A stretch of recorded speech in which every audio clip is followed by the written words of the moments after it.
again. It's your girl again, Garnet Laurel, and welcome back to my YouTube channel. Yes! Isang yay naman dyan. So, ayan. So, today's video, ang gagawin natin ay gagawa tayo ng ice cream. MILO ice cream. Yes. So, yan yung ating gagamitin, panglagay ng ice cream. So, ito yung ating grahams, konting grahams, ayan. At MILO, of course. Ayan, nakita nyo na kanina kung ano yan. So, yan yung ating gagamitin. Diyan natin ilalagay, yung ice cream na ginawa natin. Okay?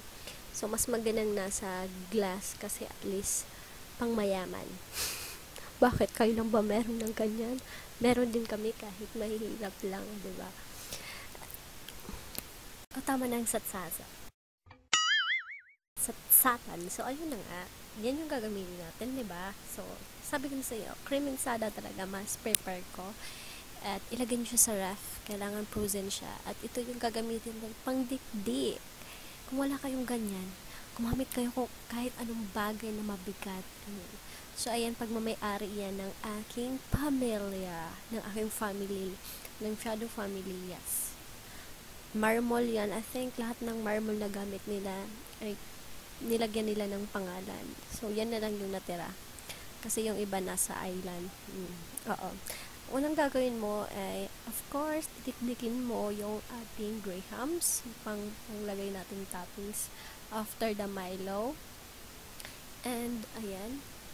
Actually, kung didikdikin mo siya, okay naman. Pero ako kasi, ayokong dinidikdik. Gusto ko siyang ini-squeeze. Yung, ano lang, simple lang, walang ingay. Ayan. Yung hindi maingay, mas maingay pa yung love life mo. Chocolate. Chocolate mga marshes. So, ayan. I-pass forward natin konti.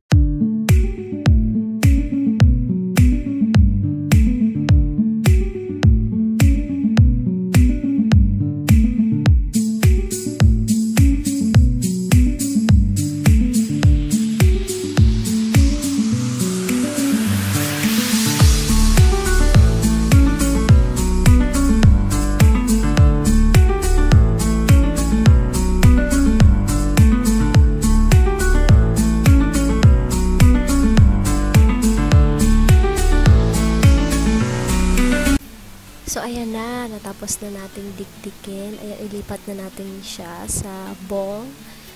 Ayan. So, bago niyo pagpatuloy ito panoorin na aking video, huwag niyo naman kalimutan i-like ang ating video at saka subscribe na rin, mga Mars. Just tulong nyo na lang. Supportan ko kayo pag meron kayong YouTube channel din. Promise. So, ayan. Habang tina-transfer ko siya. Oh, nakikita nyo na. Ayan na. Wala na akong maisip. Wala akong maisip sa sabihin. Ayan. So, tapos, ilipat natin yung, buksan muna natin yung cremisada. Ano ba yan? Napaka-excited ko naman. Lipat agad. Hindi pa nga nabubuksan. Ayan, buksan natin ang ating cremisada.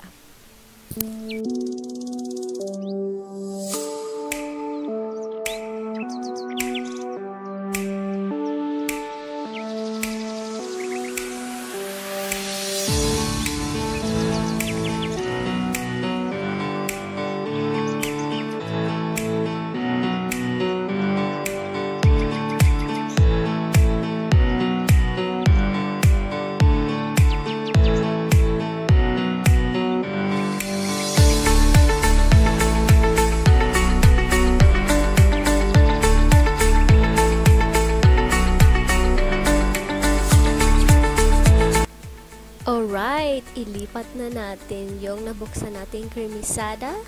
Yes, cremisada. Cremisada. Ayan, ilipat na natin siya. Actually, naka-ano siya. Nilagay ko siya sa freezer. Kaya, yan yung itsura niya. Medyo, malapot.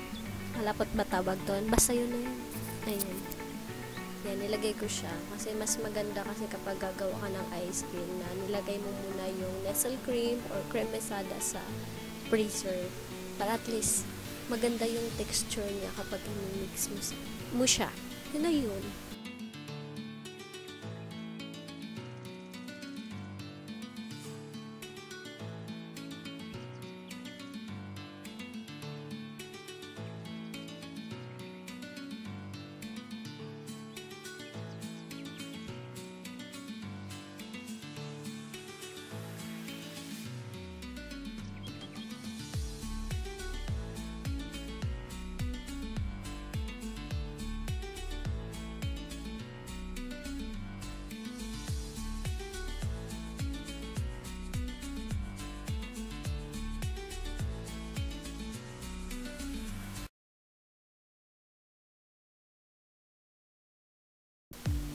So, ayan. Malagkit siya, diba?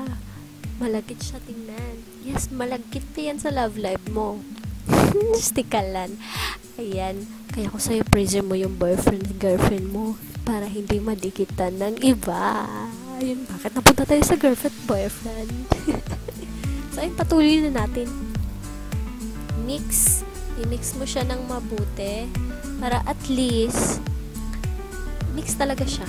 Yan yan. So, after nating ma-mix, ayan na siya.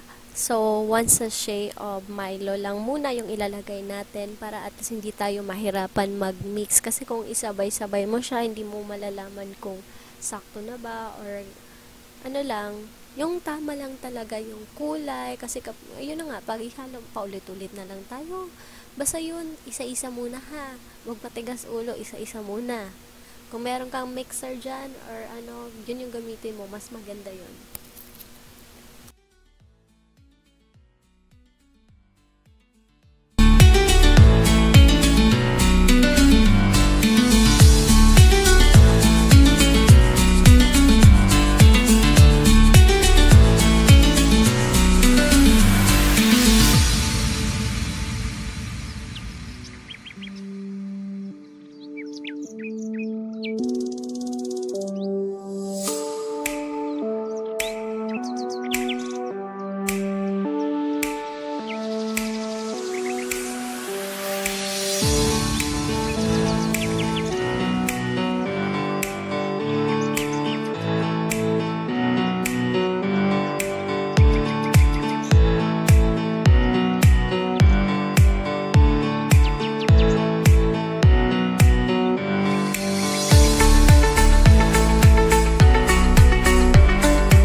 So, ayan kung nakikita nyo yung ating na crush na grahams. But wait!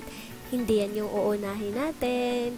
Mas prefer ko uunahin natin yung Milo. Yung grahams kasi, toppings lang natin siya.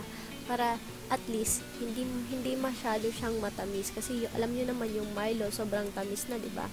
So, at least, yung kremesada at saka yung Milo, hindi sila yung aangat sa tamis. Pero, be careful, dapat konti lang. Okay? Pero nasa inyo yan kung mahilig ka talaga sa matamis, diba? Hindi naman tayo nakapag kung ikaw talaga ay mahilig sa matamis.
few minutes later.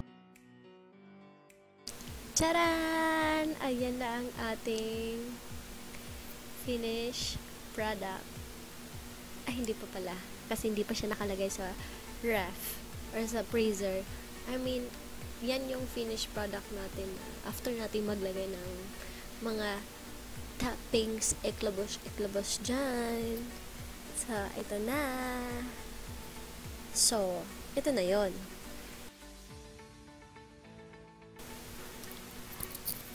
Ayan, after 24 hours later. Oy, wala palang later. Later. Ayun na nga.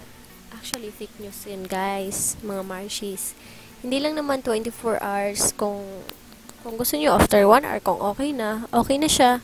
Eh ako kasi that time is, yan pa lang yung oras na nagising ako. Alas 3 ako nagising. Kaya, ayan. Naging 24 hours. So, I hope you enjoyed this video. Wait lang don't forget to subscribe my YouTube channel. Ayan, tingnan mo kung gano'n siya kasarap. Ayan, nako naman.